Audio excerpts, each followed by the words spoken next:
Truth is a natural happening. If you invent it, that's called a lie. Truth is not something that you invent, truth is something that you realize.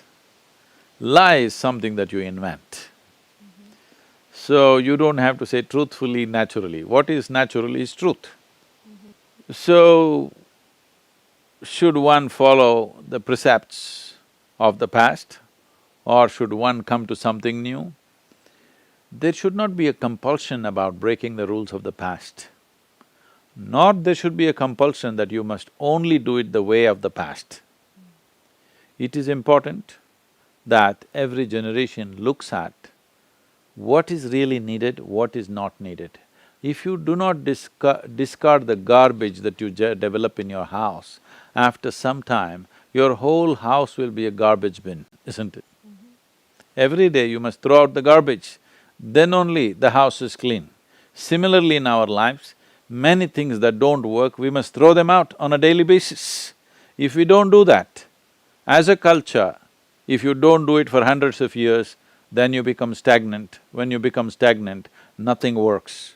Right now, if we are constantly looking for better ways of doing every aspect of our life, I'm saying from the simplest, if you just start looking, what is the best way to sit? Invariably you will come to me, you will want to learn yoga. If you start looking, what is the best way to breathe? I'm saying these are all vital things. What is the best way to eat? What is the best way to manage my body? If you just start thinking like this, you will start doing yoga. That is, you will start approaching your physical and mental well-being in a scientific manner. Similarly, what is the best way to interact between two neighbors? If you look at it truthfully, then you will arrive at a science what works best between neighbors, rather than trying to weave a philosophy around it.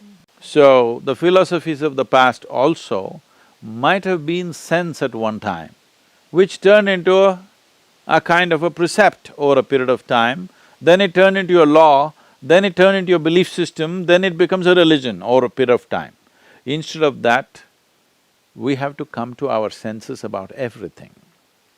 But will we arrive at an ultimate answer for everything? Maybe not, because changing realities are there. So one way of looking at life is, first and fundamental thing is, there is substantial scientific and medical evidence to show you that your body and your brain will function at its best only when you're joyful. So first thing is this, that you have a body and brain which works well. You have a functioning brain. If this has to happen, you must be in a pleasant state of experience. So first thing is to become joyful by your own nature. If you manage this, you have a functioning brain. Have you noticed this? When you're happy, you find solutions. When you're unhappy, you create problems. Have you not noticed this in every situation in your life? So, this is important. The first and basic thing, this is not done. People think pursuit of happiness is to be achieved. You must be successful towards the end of your life. No, this is the very first thing, that you are joyful by your own nature. Now you have a functioning intelligence which is not encumbered by any compulsions.